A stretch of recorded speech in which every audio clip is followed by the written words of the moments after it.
माता की। भारत माता की। महान स्वतंत्रता सेनानी खुदीराम बोस जुब्बा साहनी के ई वीर भूमि अपने सबके अभिनंदन करे थी। साथियों, मुजफ्फरपुर आता हूं तो सबसे पहले यहां की मिठास ध्यान खींच लेती है। यहां की लीची जितनी मीठी होती है उतनी ही मीठी आपकी बोली भी। और आपका ये प्यार इतनी बारिश के बावजूद भी मैं देख रहा हूं हुजूम आ ही रहा है।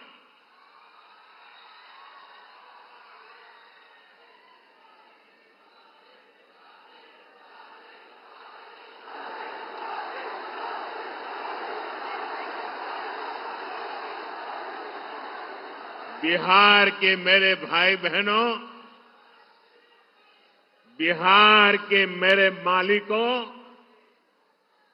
मैं आपका बहुत बड़ा कर्जदार हूं।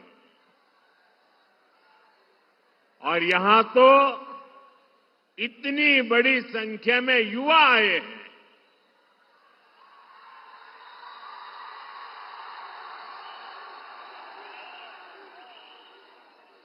इधर मैं बहुत बड़ी मात्रा में माताएं बहनों का दर्शन कर रहा हूं।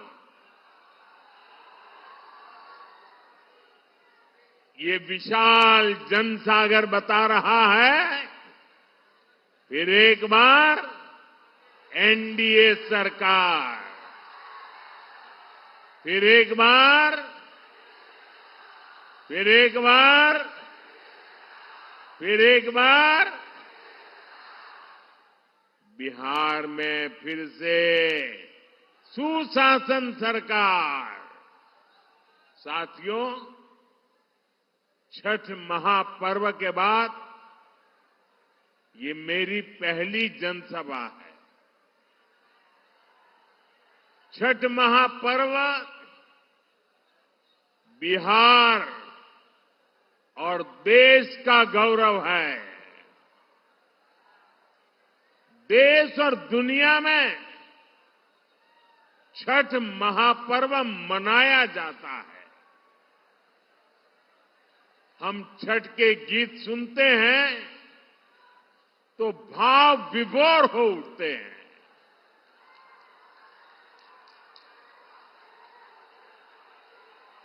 छठी मैया की पूजा में मां की भक्ति है। छठी मैया की पूजा में समता, ममता और सामाजिक समरसता है। छठी मैया की पूजा ये हमारी साझी विरासत का उत्सव भी है। और इसलिए हमारी सरकार का प्रयास है कि दुनिया भी, ये जरा सुनना, दुनिया भी इन मूल्यों से सीखे। साथियों, हम छठ महापर्व को मानवता के महापर्व के रूप में दुनिया की एक बहुत बड़ी संस्था है। दुनिया के सारे देश उसके साथ जुड़े हुए हैं। उस संस्था का नाम है यूनेस्को। हम लोग कोशिश कर रहे हैं कि यूनेस्को की जो विश्व विरासत की सूची है,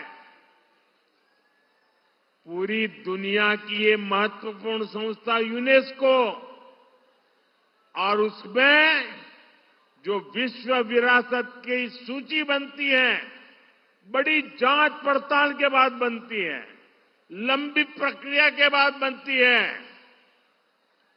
हमारी सरकार लगातार कोशिश कर रही है कि हमारे इस छठ महापर्व को भी यूनेस्को की उस सूची में नाम दर्ज हो जाए।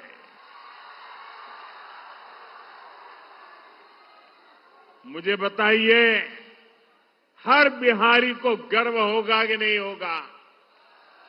जरा पूरी ताकत से बताइए। जब दुनिया में ये महान विरासत के रूप में उसका नाम लिखा जाएगा, हर बिहारी को गर्व होगा कि नहीं होगा? हर हिंदुस्तानी को गर्व होगा कि नहीं होगा? साथियों, इसी दिशा में हम एक और अभियान भी शुरू करने जा रहे हैं, क्योंकि हम चाहते हैं कि नई पीढ़ी भी इस छठ महापर्व में गीतों की जो महान परंपरा है, गीतों के माध्यम से एक पीढ़ी को दूसरी पीढ़ी तक छठ महापर्व की संस्कार प्रक्रिया चलती है। उसको देशव्यापी ताकत देने के लिए हम पूरे देश में विभिन्न कलाकारों द्वारा छठ पूजा के भजनों की एक स्पर्धा करने वाले हैं। और छठ पूजा के पहले स्पर्धा कर लेंगे, ताकि नए नए कलाकार, नए नए गीत, नई नई भक्ति, नई नई भावना, इसको व्यक्त करने का देश की हर भाषा के लोगों को मौका मिले। इसमें जनता ही चुनेगी कि उन्हें कौन कौन से गीत सबसे ज्यादा अच्छे लगते हैं। जो टॉप के गीत चुने जाएंगे,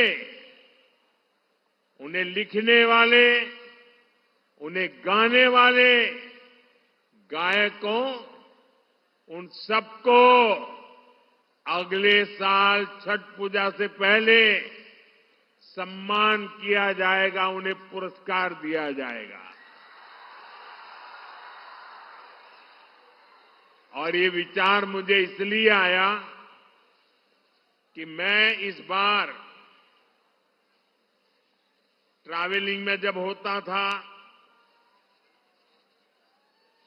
रात को सोने से पहले जब थोड़ा समय रहता था, सुबह जब योगा करता था, तो मैं छठी मैया के भजनों को सुनता था। और उसमें मैंने देखा कि एक विदेशी महिला इतने बढ़िया तरीके से छठी मैया के गीत गा रही थी। मैंने एक नागालैंड की बेटी को देखा, उसके लिए तो हिंदी बोलना भी मुश्किल था, लेकिन वो नागालैंड की बेटी छठी मैया का भजन इतने भावपूर्ण रूप से गाती थी, तो मेरे मन में विचार आया कि अब छठी मैया हिंदुस्तान के कोने कोने में ही नहीं, दुनिया के कोने कोने में भक्ति का भाव जगा रही है।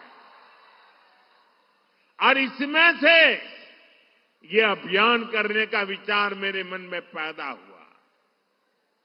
ये अभियान छठी मैया की पूजा से जुड़ी हमारी परंपरा के संरक्षण में बड़ी भूमिका निभाएगी और नई पीढ़ी को बढ़ चढ़ करके हिस्सा लेने के लिए आमंत्रित करेगी। लेकिन साथियों, आपने देखा है, ये आपका बेटा तो छठी मैया का जय जयकार दुनिया में कराने में लगा है।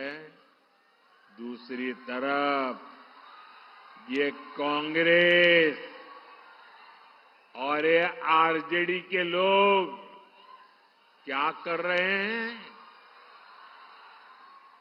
क्या कर रहे हैं? छठी मैया का अपमान कर रहे हैं। क्या कर रहे हैं? क्या कर रहे हैं? क्या कर रहे हैं? आप मुझे बताइए, क्या कोई कभी चुनाव में वोट पाने के लिए छठी मैया का अपमान कर सकता है क्या? क्या ऐसा अपमान बिहार सहन करेगा क्या? क्या ऐसा अपमान हिंदुस्तान सहन करेगा क्या? क्या मेरी माताएं जो निर्जला उपवास करती है, क्या वो सहन करेगी क्या? आरजेडी कांग्रेस के लिए कैसी बेशर्मी से बोल रहे हैं। उनके लिए तो छठी मैया की पूजा एक ड्रामा है, नौटंकी है। आप उनकी बातों से सहमत है क्या? ऐसे लोगों को सजा दोगे कि नहीं दोगे? जो माताएं बहनें निर्जला इतना लंबा व्रत रखती है, जो गंगा जी में खड़ी होकर सूर्य देव को अर्घ्य देती है, वो आरजेडी कांग्रेस की नजर में वो तो ड्रामा करती है। क्या बिहार की माताएं बहनें, सारी माताएं बहनें मुझे जवाब दीजिए, क्या बिहार की माताएं बहनें छठी मैया का ये अपमान बर्दाश्त करेगी क्या? साथियों, ये हर उस व्यक्ति का अपमान है जो छठी मैया में श्रद्धा रखता है। और मैं जानता हूं, छठ पूजा के इस अपमान को बिहार चुनाव नहीं, आने वाले सैकड़ों साल तक भूलने वाला नहीं है। मैं छठी मैया की भक्ति को समझता हूं और इसलिए कहता हूं, सैकड़ों साल तक इस अपमान को छठी मैया की पूजा करने वाला कोई नहीं भूलेगा। साथियों,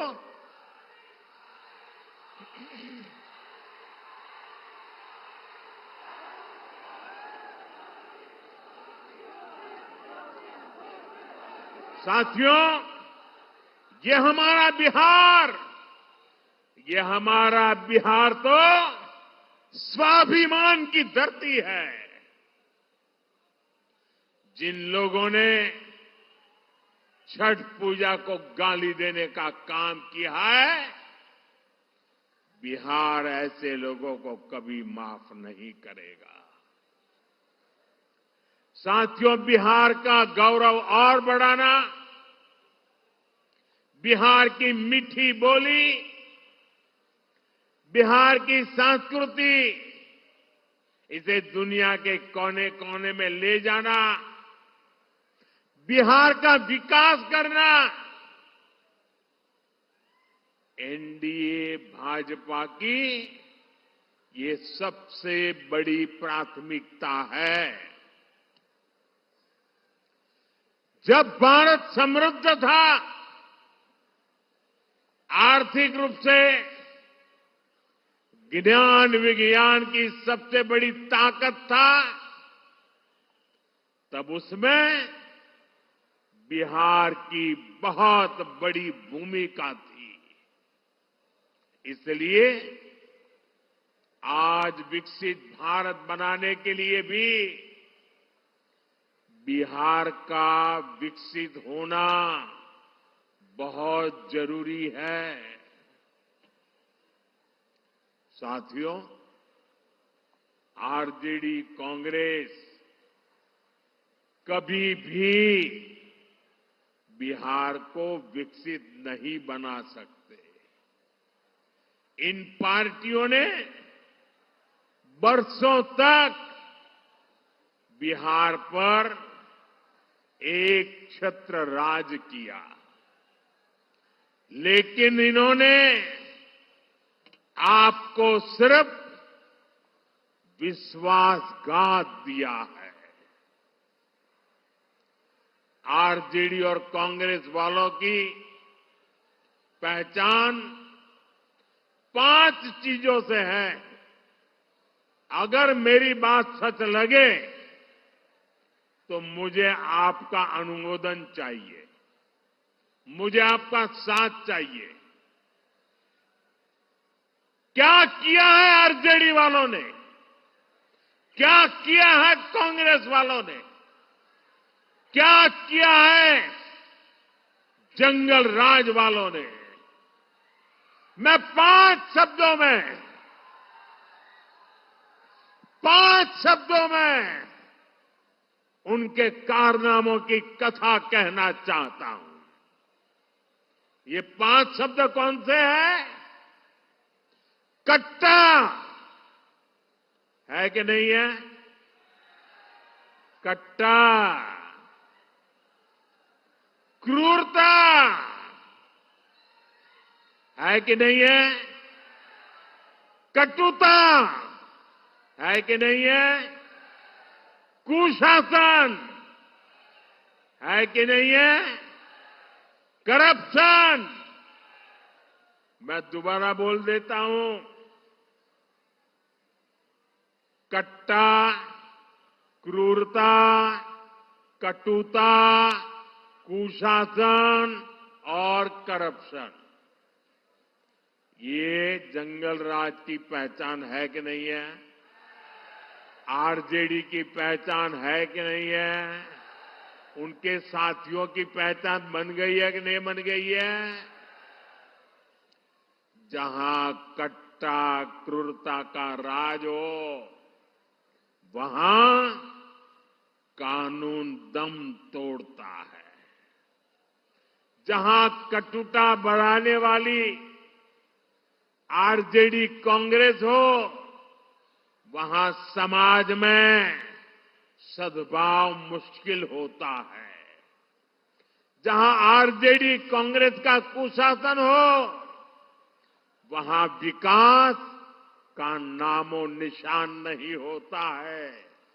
और जहां करप्शन हो, वहां सामाजिक न्याय नहीं मिलता। गरीब का हक लूट जाता है। सिर्फ और सिर्फ कुछ परिवार ही फलते फूलते हैं। आप मुझे बताइए, ऐसे लोग क्या कभी भी, मैं जरा आपसे सुनना चाहता हूं, क्या ऐसे लोग कभी भी बिहार का भला कर सकते हैं क्या? बिहार का भला कर सकते हैं क्या? बिहार का भला कर सकते हैं क्या? बिहार का भला कर सकते हैं क्या? साथियों, बिहार को आगे बढ़ाने के लिए उद्यम चाहिए, उद्योग चाहिए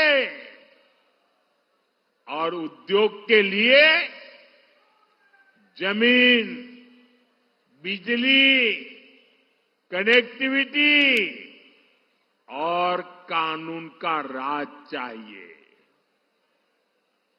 अब सोचिए, जिनका इतिहास जमीन कब्जाने का हो, वो क्या किसी उद्योग को जमीन देंगे क्या? जिन्होंने बिहार को लालटेन युग में रखा, वो बिजली दे पाएंगे क्या? जिन्होंने रेल को लूटा, वो बिहार में कनेक्टिविटी बढ़ाएंगे क्या? जिन्होंने भ्रष्टाचार और घोटाले के रिकॉर्ड तोड़ दिए, वो कानून का राज ला सकते हैं क्या? साथियों, बिहार ने भाजपा एनडीए का सुशासन देखा है।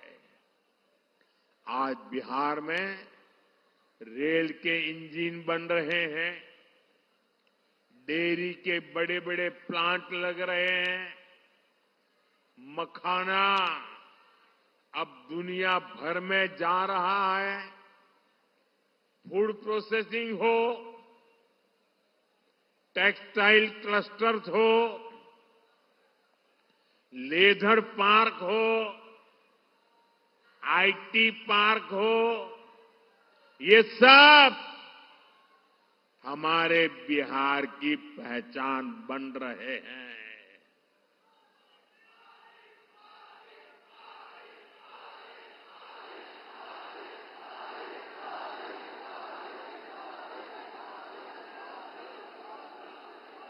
साथियों, कभी बिहार अपनी जरूरत के लिए मछली बाहर से मंगाता था। आज बिहार अपनी जरूरतें तो पूरी करता है, लेकिन बिहार के मेरे भाई बहन मछली दूसरे राज्यों को भी भेज रहे हैं, कमाई कर रहे हैं। ये आत्मनिर्भरता का कितना बड़ा उदाहरण बना है। साथियों, एनडीए का संकल्प है बिहार में पढ़ाई, कमाई, दवाई और सिंचाई, इसके भरपूर अवसर बने। बिहार का बेटा बेटी अब पलायन नहीं करेगा, बिहार में ही काम करेगा, बिहार का ही नाम करेगा।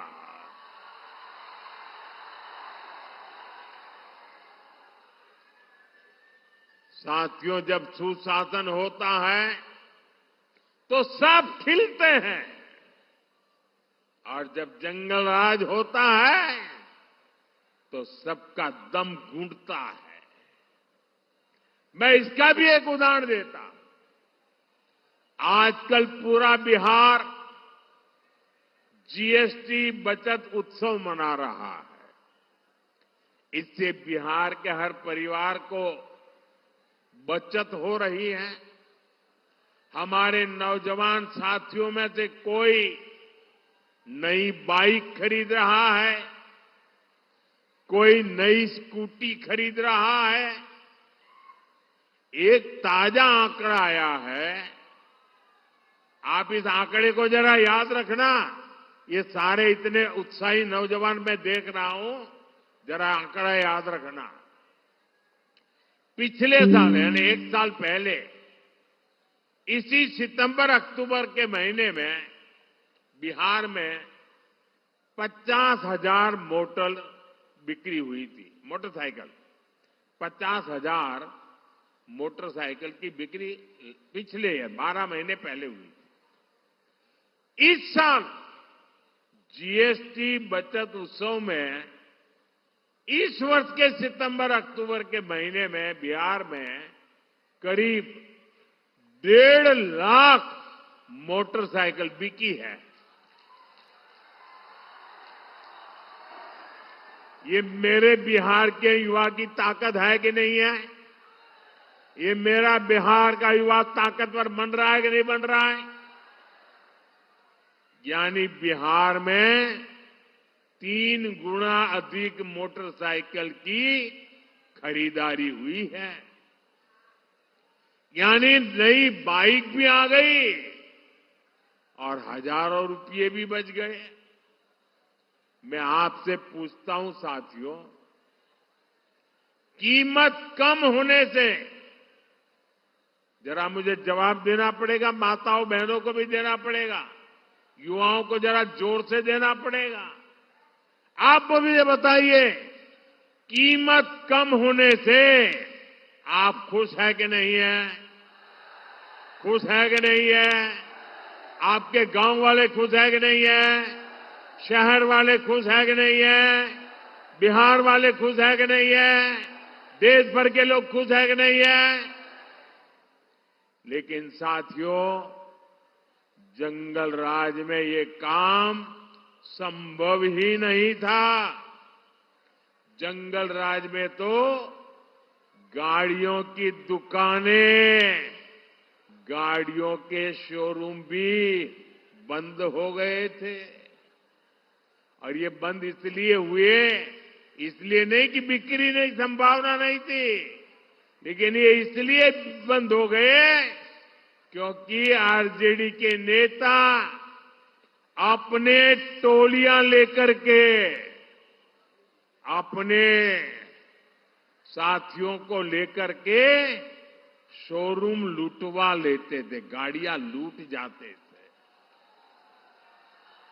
अरे किसी ने नई गाड़ी खरीदी हो तो उसके पीछे आरजेडी के गुंडे लग जाते थे। बताइए, ऐसे जंगल राज में क्या कोई अपनी पूंजी लगाता, कोई अपना शोरूम बनाता, कोई अपनी दुकान लगाता क्या? कोई नहीं लगाता। आरजेडी कांग्रेस के ऐसे ही कुकर्मों ने लाखों नौजवानों को बेरोजगार कर दिया, पलायन करने के लिए मजबूर कर दिया। साथियों, जंगल राज के दिनों को याद करते हैं तो अंदाजा लगता है कि हालात कितने खतरनाक थे।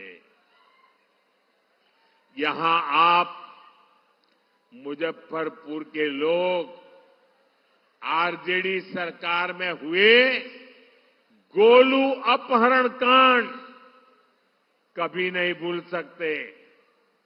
जो 20-25 साल की उम्र तक के लोग हैं ना, उनको शायद एक गोलू अपहरण कांड का पता नहीं होगा।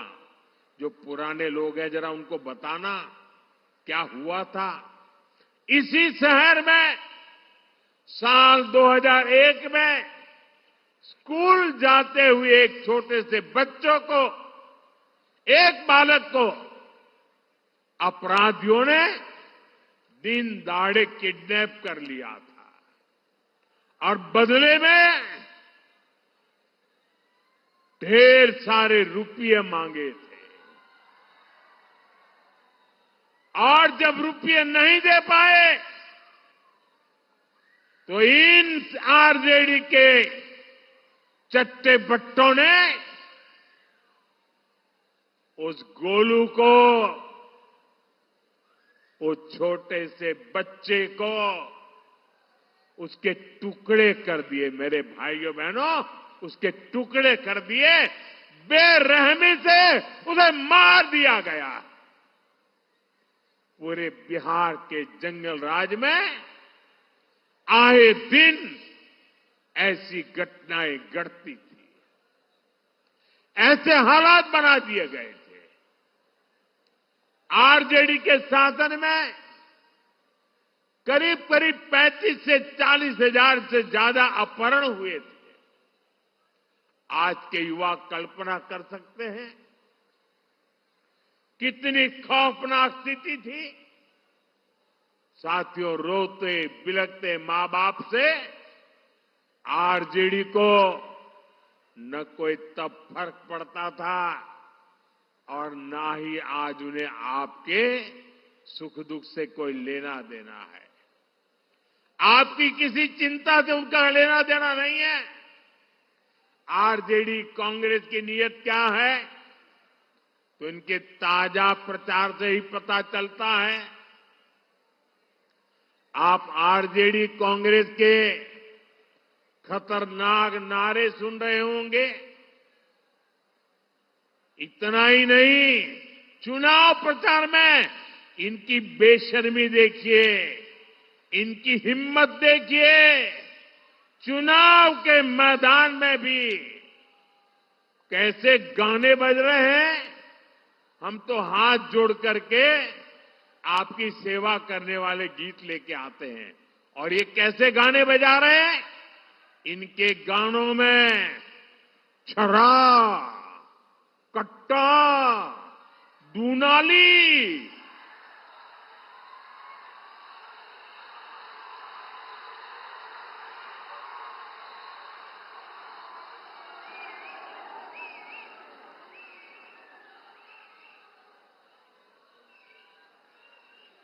मैं तो सोच नहीं सकता भाई। ये छुरा, कट्टा, दूनाली, इसके गाने और चुनाव के मैदान में। इनका मनसा का ये प्रतिबिंब है, उनकी सोच का प्रतिबिंब है। आरजेडी कांग्रेस वाले बहन बेटियों को उठा ले जाने की धमकियां दे रहे हैं। ये बहन बेटियों को उठाने का खेल चल रहा है, डराया जा रहा है। मेरे नौजवानों मुझे बताइए, क्या आपको ये सब स्वीकार है? क्या ये मंजूर है? क्या बिहार की धरती से इन्हें उखाड़ फेंकना चाहिए कि नहीं उखाड़ फेंकना चाहिए? साथियों, बिहार आत्मनिर्भर भारत अभियान की धुरी बनने जा रहा है। बिहार के हर जिले में कुछ न कुछ ऐसा है जो दुनिया के बाजार में छा सकता है। और साथियों, मेरा सपना है कि दुनिया की हर रसोई में कोई न कोई खाने का ऐसा पैकेट जरूर हो जो मेड इन इंडिया हो, मेड इन बिहार हो। ये काम बिहार का किसान और नौजवान कर सकता है। शाही लीची हो, जर्दालू आम हो, हमारा मगही पान हो, मिथिला मखाना हो, ऐसे अनेक उत्पाद बिहार में पैदा होते हैं। यहां के किसान कतरनी और मरचा चावल उगाते हैं। हमारी सरकार ने इन सभी को जीआई टैग दिया है, यानी दुनिया में इन उत्पादों के साथ अब बिहार का ही नाम आएगा। साथियों, एनडीए की डबल इंजन सरकार बिहार में कृषि आधारित उद्योगों पर, फूड प्रोसेसिंग पर बल दे रही है।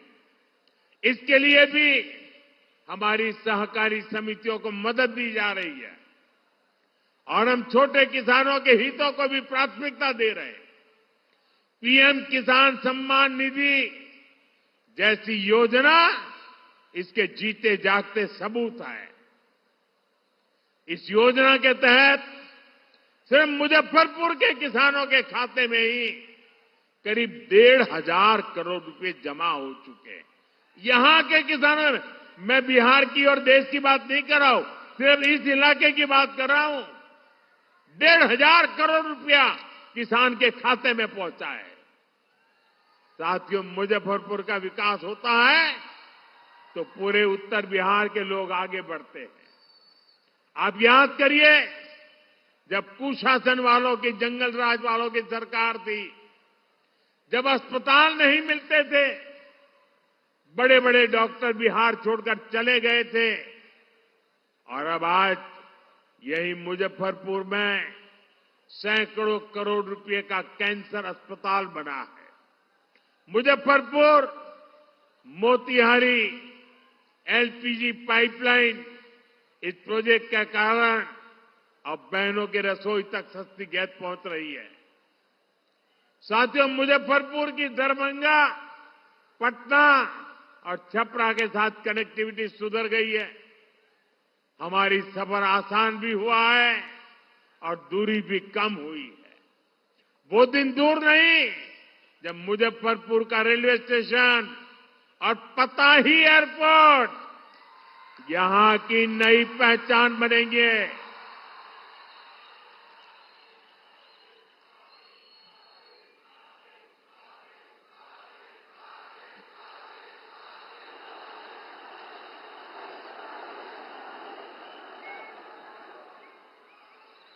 साथियों,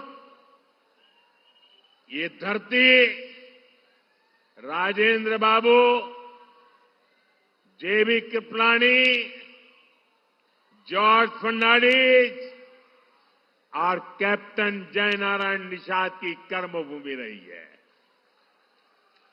जानकी वल्लभ शास्त्री, बाबू देवकीनंदन खत्री, राम वृक्ष बेनीपुरी और रामधारी सिंह दिनकर जी ने यहां अपने साहित्य को धार दी है। बिहार की इन महान संतानों की प्रेरणा आज एनडीए सरकार के काम में दिखती है। आपको पता ही है, एनडीए सरकार ने मुजफ्फरपुर की किसान चाची का नाम आप जानते हैं। मुजफ्फरपुर का ही नहीं, पूरे बिहार का गौरव है। किसान चाची राजकुमारी देवी जी को हमने पद्मश्री अवार्ड से सम्मानित किया। कांग्रेस आरजेडी के राज में तो सम्मान भी उन्हीं को मिलता था जो इनके दरबार में हाजिरी लगाते थे। क्या ऐसे लोग गरीबों को आगे बढ़ा सकते हैं? साथियों, सामाजिक न्याय के नाम पर भी आरजेडी कांग्रेस ने आपको सिर्फ धोखा ही दे दिया है। सच्चाई ये है कि ये लोग डॉक्टर बाबा साहब आंबेडकर का अपमान करने में गर्व करते हैं। जिन बाबा साहब की तस्वीर को करोड़ों भारतीय सिर माथे पर रखते हैं, अपनी पूजा में रखते हैं, ये आरजेडी वाले लोग उसको पैरों के पास जगह देते हैं। दलितों को लेकर आरजेडी कांग्रेस के मन में यही भावना है। साथियों, बाबा साहब का सम्मान, उनका विजन हमारी सरकार की बहुत बड़ी प्रेरणा है।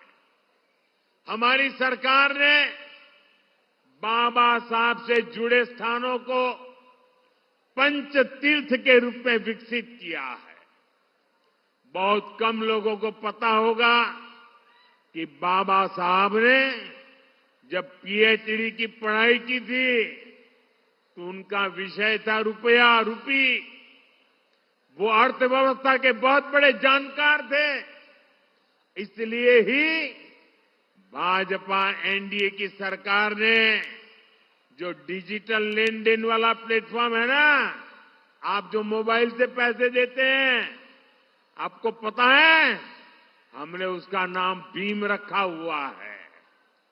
आज भीम ऐप ने डिजिटल लेन देन में अमीरी गरीबी का भेद मिटा दिया है। आज लाखों की गाड़ियों में चलने वाला भी भीम ऐप का इस्तेमाल करता है और ठेले पर सामान बेचने वाला मेरा गरीब भाई भी भीम ऐप से लेन देन करता है। बाबा साहब की प्रेरणा से असंभव को भी संभव कर दिखाया है। साथियों, ये हमारी सरकार ही है जिसने पिछड़ा वर्ग आयोग को संवैधानिक दर्जा दिया। हमने ही मुजफ्फरपुर की संतान डॉक्टर भगवान लाल साहनी को पिछड़ा वर्ग आयोग का अध्यक्ष बनाया। सबको अवसर मिले, सबको सम्मान मिले, यही सच्चा सामाजिक न्याय है और ये भाजपा एनडीए सरकार में ही संभव है। साथियों, बिहार की बहनों बेटियों में अद्भुत हुनर है। मां सरस्वती की आप बहनों बेटियों पर बहुत कृपा है। यहां की शानदार सृजनी कला से गांव-गांव में कई सारी बहनें जुड़ी है। लाठी चूड़ियां तो मुजफ्फरपुर की पहचान है। अब ये परंपरा से आगे फैशन में भी आ रही है। आप मुझे बताइए बहनों, आपकी जो एक कला है, ये जो कौशल है, ये पूरी दुनिया तक पहुंचानी चाहिए कि नहीं पहुंचनी चाहिए? आपकी कला दुनिया में जानी चाहिए कि नहीं जानी चाहिए? अरे पूरी ताकत से बताइए, जानी चाहिए कि नहीं जानी चाहिए? अब आप मुझे बताइए, ये काम कौन करेगा? ये काम कौन करेगा? ये काम कौन करेगा? ये काम कौन करेगा? ये काम भाजपा एनडीए को दिया, आपका एक वोट करने वाला है। साथियों, नरेंद्र हो या नीतीश जी, बहनों का सशक्तिकरण हमारी प्राथमिकता रही है। हमने गरीबों को पक्के घर दिए तो रजिस्ट्री बहनों के नाम पर की। हमने नल दिया, हमने मुफ्त गैस कनेक्शन दिया, मुफ्त अनाज दिया, ताकि बहनों की परेशानी कम हो। साथियों, अभी यहां नीतीश जी की सरकार ने बहनों के स्वरोजगार के लिए बहुत बड़ी योजना चलाई है। 1,30,00,000 बहनों के खाते में, हर एक के खाते में 10-10 हजार रुपया पहुंच चुके हैं।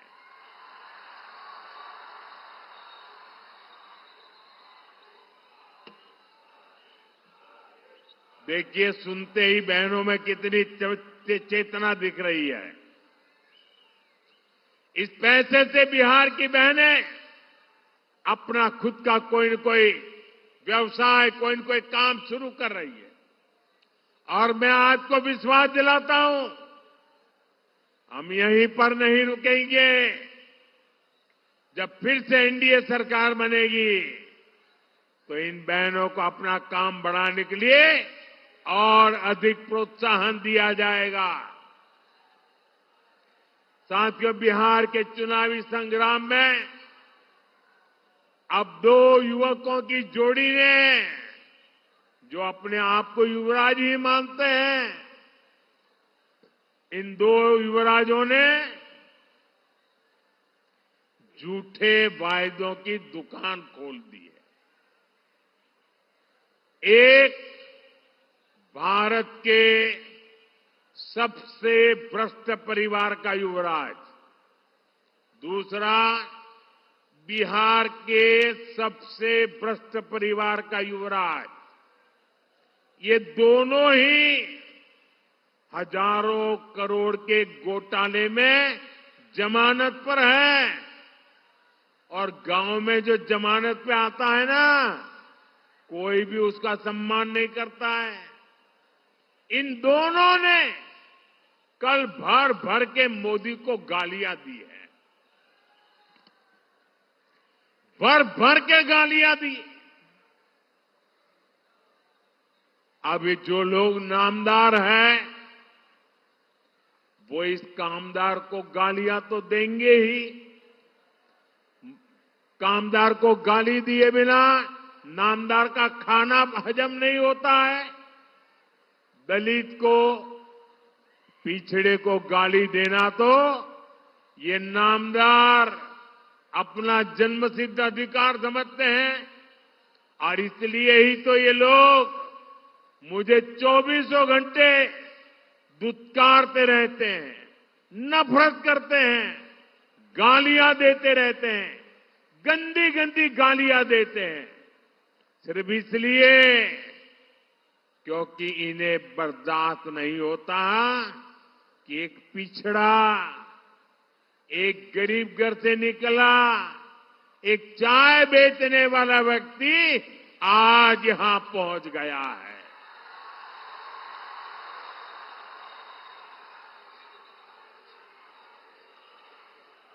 जो गालियां देते हैं, जरा कान खुल करके सुनो।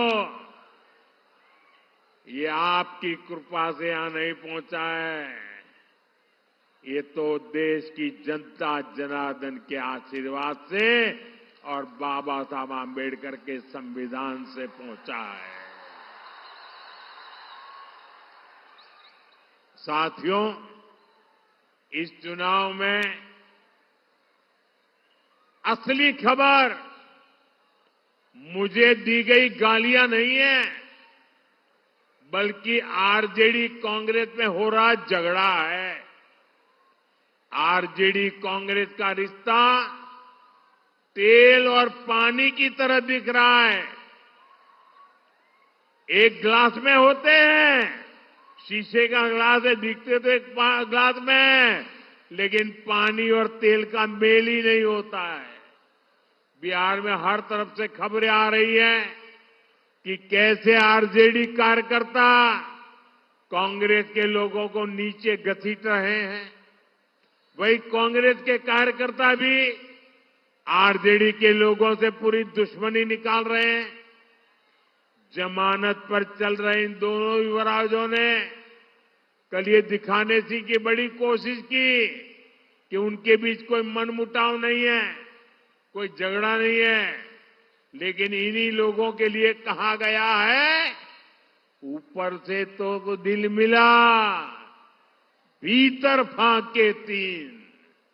साथियों, इन्हें जो चीज एक साथ ले आई है वो है सत्ता का लालच।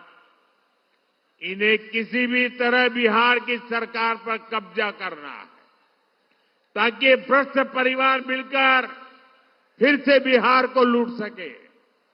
मुझे आप बताइए कि आप आरजेडी कांग्रेस को फिर से, मुझे आपका जवाब चाहिए, जनता का जवाब चाहिए। आप मेरे मालिक हैं, आप जो कहेंगे वो मुझे मंजूर होगा। आप मुझे बताइए, ये जमानत पर निकले युवराजों को हम फिर से बिहार लूटने की इजाजत देंगे क्या? बिहार लूटने देंगे क्या? इन लोगों को बिहार लूटने का हक देंगे क्या? साथियों, आज हर सर्वे में एक बात खुलकर सामने आ रही है। इस चुनाव में आरजेडी कांग्रेस की अब तक की सबसे बड़ी हार होने जा रही है। सारे सर्वे बता रहे हैं और सारे सर्वे ये भी बता रहे हैं कि इस चुनाव में एनडीए की सबसे बड़ी जीत होने वाली है। और इसी चुनाव में आरजेडी कांग्रेस को अब तक की सबसे कम सीटें मिलने वाली है। एक नया इतिहास बिहार के युवा, बिहार की महिला, बिहार का किसान, बिहार का मछुआरा बना रहा है। और इसी से आरजेडी कांग्रेस वाले बुरी तरह घबरा गए हैं।